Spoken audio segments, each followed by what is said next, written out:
جان بوجھ کر اپنی مرضی سے آواز کے ساتھ یا بغیر آواز کے دنیاوی امور کے لیے گریہ کرنا، یہ مبتلات نماز میں سے۔ جس طرح قہقہا لگانے سے نماز باطل ہو جاتی ہے، اس طرح گریہ کرنے سے بھی دنیاوی امور کے لیے گریہ کرنے سے نماز باطل ہو جاتی ہے۔ کوئی عزیز فوت ہو جاتا ہے، نماز میں اس کی یاد آ جاتی ہے اور انسان گریہ کرے، نماز باطل ہو جائے گی۔ انسان کو کبھی خسارہ ہو جاتا ہے یا کوئی ظلم کرتا ہے اور نماز میں انسان کا دل ٹوٹ جاتا ہے اور وہ گریہ کرے۔ دنیاوی امور کے لیے اگر گریہ کرے، آواز کے ساتھ گریہ کرے یا بغیر آواز کے خاموشی سے گریہ کرے، نماز باطل ہو جائے۔ تو اس گریے کا دوسرا رخ یہ ہے کہ اگر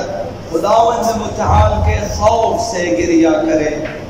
انسان کے دل میں خوف خدا پیدا ہو جائے اور وہ گریہ کرے، خوف جہنم ہے، خوف عذاب الہی ہے،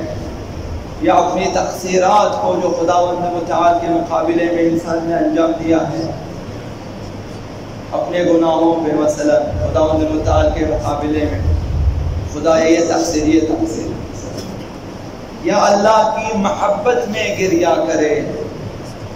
بڑے بڑے مومنین اس مقام پر ہوتے ہیں کہ خداوند متعال سے محبت ہوتی ہے اور عشق ہوتا ہے اور عبادات کے وقت گریہ کرتے ہیں، یا اپنی آخرت کے لیے گریہ کرے،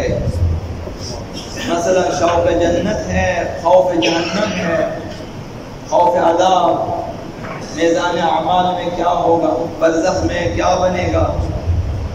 جان کنی کی حالت میں کیا ہو، یہ چیزیں یاد کریں اور گریہ کریں۔ اپنے گناہوں کو یاد کیا اور انسان شرمسار ہو جاتا ہے، خداوند متعال کے سامنے یاد کرتا ہے اور گریہ کرتا ہے۔ جو بھی اخروی امور کے لیے ہو، خوف خدا اور محبت خدا میں،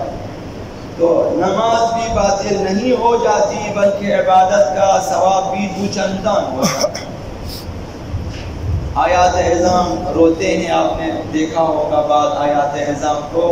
فقہائے اعظام کو کہ عبادت میں نمازوں میں گریہ کرتے ہیں۔ سیرت اہل بیت اطہار، سیرت پیغمبر اسلام بھی یہی ہے، خوف خدا میں اور محبت خدا میں گریہ فرماتے ہیں۔ حضرت آقا رسول خدا صلی اللہ علیہ وسلم کے بارے میں ساتویں امام فرماتے ہیں کان یبکی حتی یبتل مصلاہ، پیغمبر اسلام اس قدر گریہ فرماتے تھے کہ جائے نماز، آپ کی جانماز تر ہو جاتی تھی، جانماز تر ہو جاتی تھی، زیادہ گریہ فرماتے تھے، خشیۃ من اللہ عز وجل، اور یہ گریہ خوف خدا میں، خداوند متعال کے خوف سے تھا، من غیر جرم، کوئی گناہ نہ تھا پیغمبر اسلام، خوف خدا میں کہ بالآخر انسان نے خداوند متعال کے سامنے جانا ہے، محضر پروردگار میں جانا ہے، اور اپنے گزشتہ برے اعمال کو انسان یاد کرتا ہے تو خوف خدا میں گریہ کرتا ہے۔ یہ عام انسان کی ہے، پیغمبر اسلام خوف خدا میں گریہ کرتا ہے۔ اسی طرح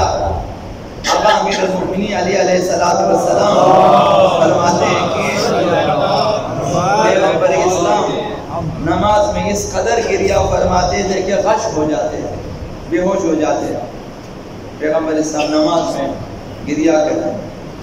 جب ان سے پوچھا گیا پیغمبر اسلام سے علیہ صلی اللہ عز وجل قد غفر لک ما تقدم من ذنبک وما تأخر، اے اللہ کے رسول کیا ایسا نہیں ہے کہ خدا نے آپ کے اگلے پچھلے سارے گناہ نے سب آپ بخشے گئے ہیں؟ پیغمبر صاحب فرماتے ہیں قال بلا، میرے اوپر کوئی گناہ نہیں ہے، لیکن افلا اکون عبدا شکورا، کیا میں خدا کا شکر گزار بندہ نہ بنوں؟ یہ شکر گزاری ہے کہ انسان احساس تقصیر کرتا ہے کہ حق عبادت ادا نہ ہوا، احساس شرمساری ہے، احساس تقصیر ہے، انسان گریہ کرتا ہے۔ عبد شکور، شکر گزار بندہ، یہ اس کی نشانی ہے۔ اگر اگر ایک بندہ احسان مند ہوتا ہے، شکر گزاری کا احساس ہو، تو وہ خداوند متعال کی ان تمام نعمتوں کے مقابلے میں احساس کرتا ہے کہ حق ادا نہ ہوا، گریہ کرتا ہے۔ لہذا نماز میں گریہ اچھا ہے، اس وقت اچھا ہے جب خوف خدا میں ہو۔ اگر نماز خاشعانہ ہو، توجہ ہو، حضور قلب ہو اور اس کے ساتھ اگر گریہ بھی ہو تو پھر اس نماز میں روح پیدا ہو جاتی ہے کہ خداوند متعال ایسا کرے کہ ہم سب میں کوئی ایسی روح پیدا ہو جائے کہ ہم خوف خدا میں رو سکیں۔ یہ ایک ہنر ہے، یہ ایک رحمت ہے، یہ ایک نعمت ہے خداوند متعال کی طرف سے، اگر ہم میں سے کوئی گریہ کر سکے خوف خدا۔ اگرچہ پیغمبر اسلام پیشوایان دین معصوم ہوتے ہیں، ان پر کوئی گناہ نہیں ہے، لیکن اللہ کی نسبت ان کی معرفت کامل ہے۔ خداوند متعال کو جس طرح سے پہچاننا ممکن ہے بشر کے، انہوں نے پہچان لیا ہے، تو ہمیشہ اس فکر میں ہے کہ خداوند متعال کے مقابلے میں حق عبادت ادا نہ ہوا، تو لہذا اطاعت میں کمی، عبادت میں کمی کا احساس ہوتا ہے تو گریہ فرماتے ہیں۔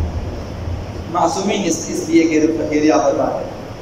پیغمبر اسلام نے فرمایا کہ ما عبدنا کا حق کا عبادت ہے، پروردگارہ جو حق ہے، حق عبادت ہے، ہم سے ادا نہ ہوا، وما عرفنا کا حق معرفت ہے، جس طرح پہچاننا چاہیے تھا تیری معرفت نہ ہو سکی، اس لیے گریہ فرماتے تھے۔ تو اگر ہم میں سے کسی کی حالت یا ہم سب کی حالت اگر ایسی ہو جائے کہ خداوند متعال کی معرفت میں تقصیر، عبادت میں تقصیر، شکر میں تقصیر، کوتاہی کا احساس ہو اور گریہ کریں، یا حد اقل شوق جنت میں ہی صحیح، خوف جہنم میں ہی صحیح، اگر گریہ کر سکے عبادت کے دوران، نماز کے دوران، تو نماز میں روح پیدا ہو جائے گی اور عبادت کا ثواب بھی دو چندان ہو جائے گا۔ باقی دنیاوی امور کے لیے اگر گریہ کیا نماز باطل ہو جائے گی، یہ عزیز فوت ہوا تھا گریہ کیا، خسارہ ہوا تھا گریہ کیا، بیماری تھی گریہ کیا، ان چیزوں کے لیے تو نماز باطل ہو جائے گی۔